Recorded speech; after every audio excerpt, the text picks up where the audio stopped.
Melissa Harrison here for our latest edition of the Media Project podcast, Religion Unplugged, talking with one of our members, Evelyn Osagie of Nigeria, who was recently in New York on tour sharing her poetry and song alongside a close friend of hers, Dr. Karen Amachi-Fu. Ladies, thank you for joining us in the studio. Evelyn, you were part of our Coaching and Leadership Fellows program at Poynter in 2017. Tell us a little bit about who you are and what you do back in your home country. Okay, it's so good to be in New York, in God's own country, America. It's so exciting. My name is Evelyn Osage. I am also known on stage as Evelyn the Poet. I'm a journalist. I work with the Nation newspaper in Nigeria, one of the largest national wide reach paper in Nigeria, and I am also an artist, and I express myself as a poet in poetry, in creative writing, and in photography. Back home, I have done all kinds of exhibitions, and I've done group exhibitions before now, over the years. But my coming to TMP's program, changed my life in terms of it refocused me as an artist. I spoke with one of our mentors, Richard Port, and he talked to me and pushed me on to take my poetry and my photography very seriously, and also look at it from the point of view of storytelling. And he encouraged me, instead of just being involved in group exhibitions, that I should begin to look at doing solo exhibitions, which I started in February this year. I did my first solo exhibition where I did an outdoor thing. And I combined it with my poetry, and I called it Words Meet Images. And since then, last month, I did another second edition, 6 months after. And one of the things that is driving it is unity, the call for peace, unity, and love in the country and globally, especially. And I'm here in New York, following the life and times of Dr. Karen Amachi-Fu as a journalist, and she is a cultural and intellectual historian who has done a lot of work. First time I met her, she was actually she was in Nigeria with her husband. I had written about her husband. Her husband is a cultural advocate and a songwriter and a musician in Nigeria. And I had done a story on him. That was about 7 years ago. And I met them both. We were attending this cultural event, and I met them there. And I spoke to her, and I was doing an investigative work on what you call ancient way of marriages, where they put women in certain rooms called the fattening room. And I told her about it, and they were incidentally living in Calabar, where you have that kind of culture. And that was the first time we met, and we struck up from the first time, and then we agreed that we were going to see again. We never get to see until the husband came and met me up recently. And we hooked up, and we got talking about her work, because I had read about her work, and I was quite interested in the fact that, as a Fulbright scholar, her work on African American history, brought her back to Ghana and Nigeria. And I really wanted to see how that transpires and what that is going to come into at the end of the day, what her work is going to produce. And I realized that she's also putting together a production called The Blues Woman. Okay. Yes, which had been on for a long time, but they stopped it for some reasons, and they're bringing it together again, and they are clamoring for transformation through womanhood, calling for empowerment, calling for strength, and I thought it would be nice to follow her work currently, and what she's doing, the development of that story, and her cultural aspect as well. And that's why we're here. Great. And Dr. Karen, welcome to our studio. Thank you for coming and being a part of the Media Project podcast. This is something that we're starting off here and really enjoying getting to hear stories of people around the world who are journalists, storytellers, people really making a difference. And so you have been here in New York. You're based in Washington, D.C. And tell us just about you. Who is Dr. Karen? Oh, hello. I am so delighted to be here with Evelyn, and that is a beautiful, joyous story, and with you, Melissa. Thank and you. to get to know King's College just a bit. My story is that I am a storyteller. I am a storyteller and singer and scholar. I had, for 30 years or more, told history through song and story. And then I went back to school to get my story straight. And in 2007, I finished a PhD in U.S. history and African diasporic folklore, which means what kinds of changes happen when Africans move from the place they consider home into a totally new place, meet really new people, and they influence each other, and change comes. Sometimes there's continuity, sometimes there's not continuity, things just stop, and sometimes there's transformation. And that is the basis, that's the framework within which I see a great deal. The work that I'm doing usually involves some form of cultural production, which means I look at song, story, and visual art and dance to see what people who were not largely writing were thinking, saying, and doing. And I love that you can share many of these things with us, but I love that you shared one of these songs with the students that we were visiting with here at the school. Would you share it with those who are listening now? Absolutely. It took me a while to figure out that I was talking about my own process. I'm gonna sing when the Spirit says sing. I'm gonna sing when the Spirit says sing. When the Spirit says sing, I'm gonna sing right along. Gonna sing when the Spirit says sing. I'm gonna dance when the Spirit says dance. I'm gonna dance when the Spirit says dance. When the Spirit says dance, I'm gonna dance right along. Gonna dance when the Spirit says dance. I'm gonna speak when the Spirit says speak. I'm going to speak when the Spirit says speak. When the Spirit says speak, I'm gonna speak right along. Gonna speak when the Spirit says speak. And what is I'm this? gonna dance when the story says dance. One more. Okay. I'm gonna sing when the Spirit says sing. Okay. Wow. Wow. And what is the song? What does the song say? What is it telling us? This is an African American spiritual. And it comes out of a community, although someone raised this song one day, we don't know who it was. But what we are learning, first of all, is that African Americans in enslavement were working off a spiritual base. They were working out of a spiritual root. They're saying, I'm going to be creative. When divinity says it's time for creativity, I'm going to be obedient and I'm going to sing, I'm going to dance, I'm going to speak. And sometimes when I perform this song, we from the audience, or the congregation, we're talking about what is it that we do when the Spirit says do. I'm going to move when the Spirit says move.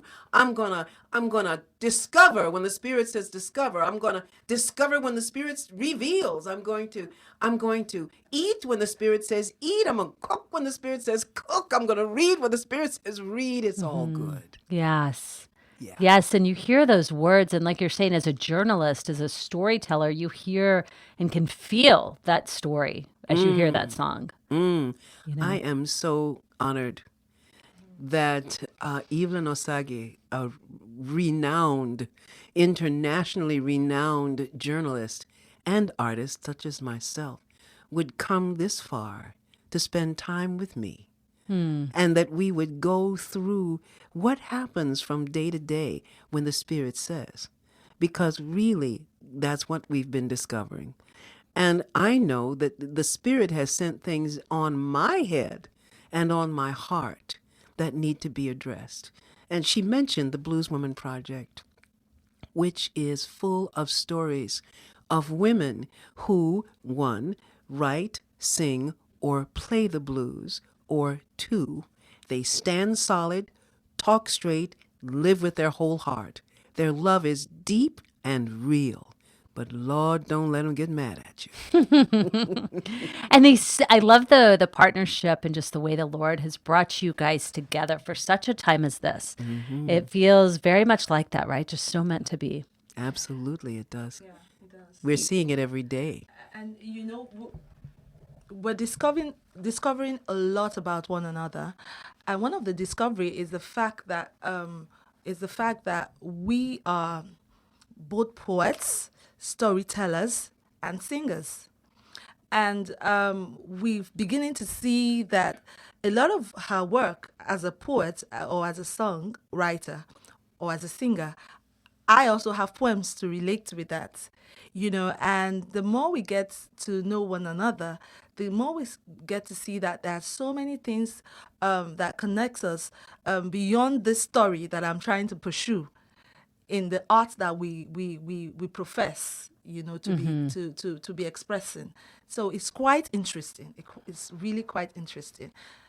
For me as a poet, is quite revealing. It's quite revealing because I'm beginning to see a different side of poetry performance, and I am so excited with that new experience, bringing her experience and a long years of practice, into play. She's putting me through. She's teaching me, even though I'm supposed to be covering her and doing the story, but she's showing me things, and God is using her to teach me a whole lot, and both of us are doing so much discovery about our work and influencing ourselves too, and it's really very great. It's really very great. And tell me, Evelyn, what is going to happen for you next? You're here in New York. You're going to DC. Is that right, for a visit? Yeah. When do you return home to Nigeria? I'll be leaving I think August 13th.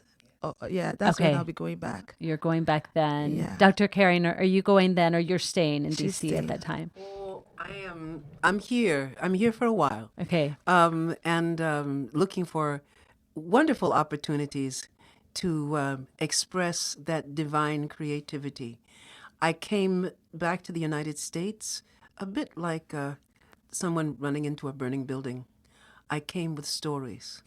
I came with stories about how do we look at things, how do we think about things, how do we use our minds to assess what we're seeing and hearing. I'm going to ask you just to get closer. I'm so sorry. I'm watching the mic level. Just go closer. Yep.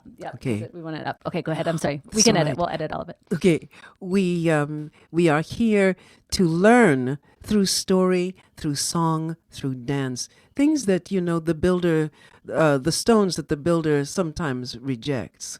We're here to learn how to listen more closely to divinity than we listen to humans. We are here to learn how divine mind is guiding and directing us, and that the government is on his shoulder and no one else's. We're here to pray for our government. We're here to bless each other. We're here to welcome each other. And I am so delighted to be here now. I have two homes. One of them is in the United States, and the other is in Nigeria. I have two families. One is in the United States, and the other is in Nigeria. So I love both of my homes, and I love all of my family. Yeah, so I will be I'll follow her from here to hopefully we'll be in Virginia, where I'll be talking to another cultural historian as well, Mimi. and religious studies. She Meme. Sanford, yeah, Dr. Mimi Sanford, and I will be doing her story as well because she's part of Dr. Wilson Amaichefu's story as well.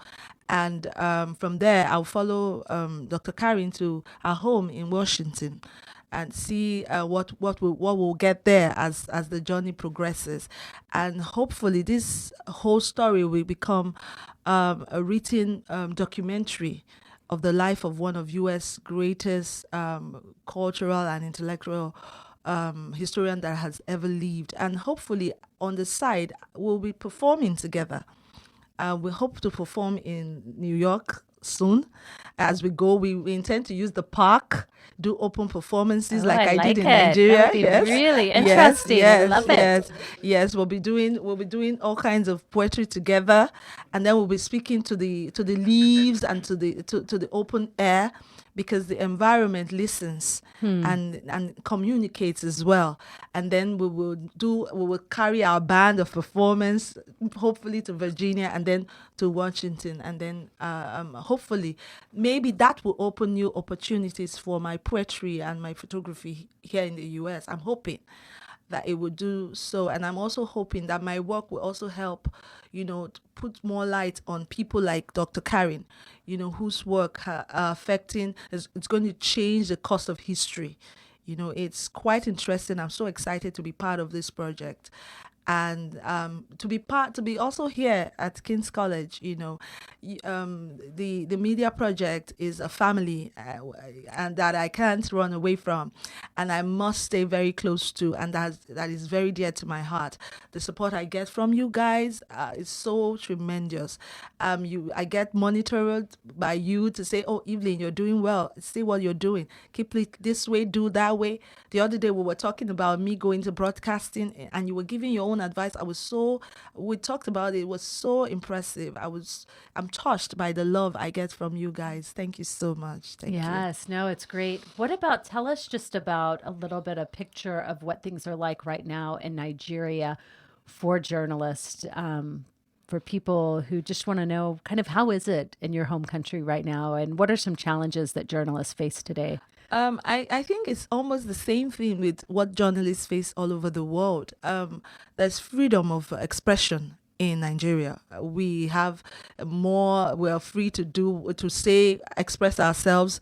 But in most of the media houses in Nigeria, they are owned by either politicians or people who have political interest. And of course, that's always have its own its hold on the way the media is done, but relatively it is relatively free.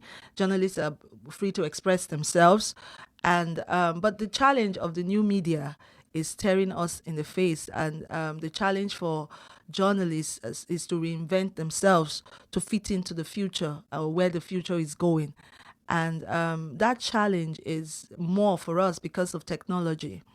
Our country is not technologically ready, for this change, and we're constantly fighting against this challenge and trying to meet up with the standards and the place where other journalists are in the world, and that is quite challenging for us. Dr. Karen, I'd love to get your insight when we're talking about technology. Yeah.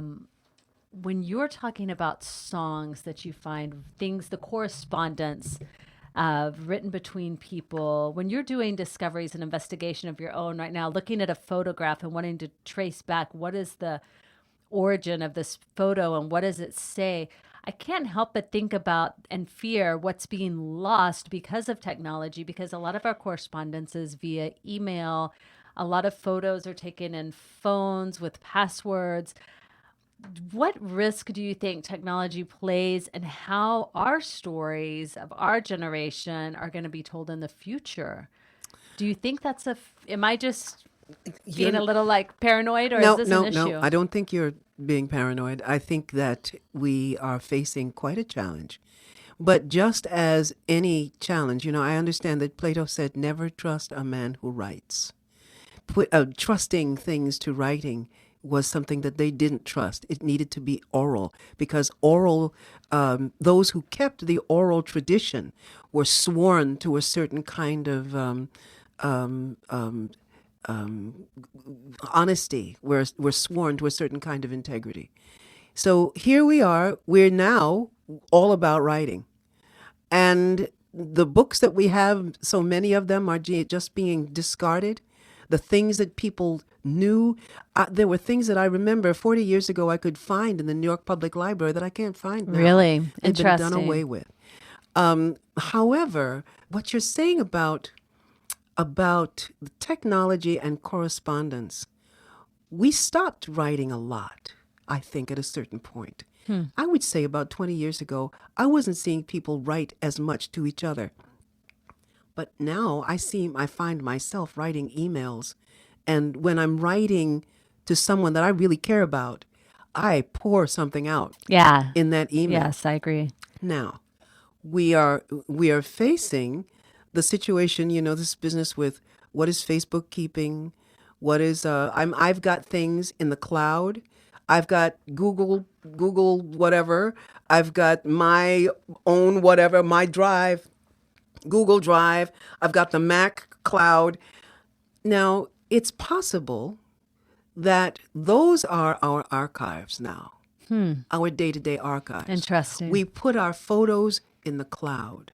And so who's going to bring that cloud? Now, and right. dealing, now that means that those of us who do now or who will later care about an archive, those of us for whom archives are an important idea, will need to be strategizing these new technological issues. Our children and their children will need to be doing this. But I will say that I believe in human archives. I believe in the song and story that people keep inside of themselves and the movement.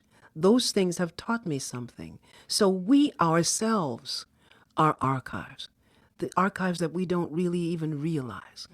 And that's where I'm learning what enslaved people who were largely not writing, I'm learning about them from their great-grandchildren. The way they move to music and what music makes them do from this tradition is different than what music makes people do from a European tradition or from an Asian tradition. So we can look at who we are and trace back some of what our folks knew and did. So if we put all of those things together, they all become our strategies. They all become our way of retrieving what is important. We just need a few new tools. I am hoping that the blues women out there, who are living lives of strength, and the lives where you have to keep walking because you don't know. Anything can try to stop you. You just have to keep walking. I'm hoping that they will help us to fund the moving forward of this project. We've got piano, bass, drums. We're looking for a guitarist, and hopefully I'm going to find a horn. And we are women telling stories of other women, which is what the blues often does. And we're telling our own stories. And we're bringing a model of womanhood and strength and hope and courage to a generation that has been largely preyed upon, largely abused. And it doesn't mean that these women haven't also been preyed upon, but they know how to keep moving and they know how to keep speaking. We are hoping that we have, because I could never ask these professional musicians to work with me and develop these stories and play this fabulous blues without recompense. It's not a volunteer situation. I really, and we're going to come out with a fabulous thing. I would like to leave with everyone my poem that I always do. It's a poem of hope, a poem of hope, unity, and love. For a better day, I'm leaving it with America. Sunrise. And the sun will rise, warm our hearts, warm our spirit. The storm will rise again, the sun will rise again, the sun will rise again in our land. The sun once rose in our land. Our heart rose with the sun. Day after day we waited. We looked up and waited. The sun ray refreshed us. In its heat we were made strong. Suddenly, dark clouds are giving way to a sunny day. Suddenly, the sun ray is beginning to warm our hearts again. Suddenly, laughter and ecstatic dance are taking center stage as poverty storylines are giving way to a sunny page. And behold the sweet romance of hope, a determined American, a better America, a better you, a better me, a better America today and tomorrow. The sun once rose in our land. Our heart rose with the sun. I see the sun rising in this land again. I see the sun rising in this land again. The sun will rise again in our land. This time it's America. Wow. That is so good. Well, you ladies promised me that you will keep in touch with us. Let us know how things are going in DC and Nigeria. Let us know about everything that and how ways that women and men both can be involved in seeing what you're doing and being a part of it online. Absolutely. Okay. We need a whole community to come and celebrate.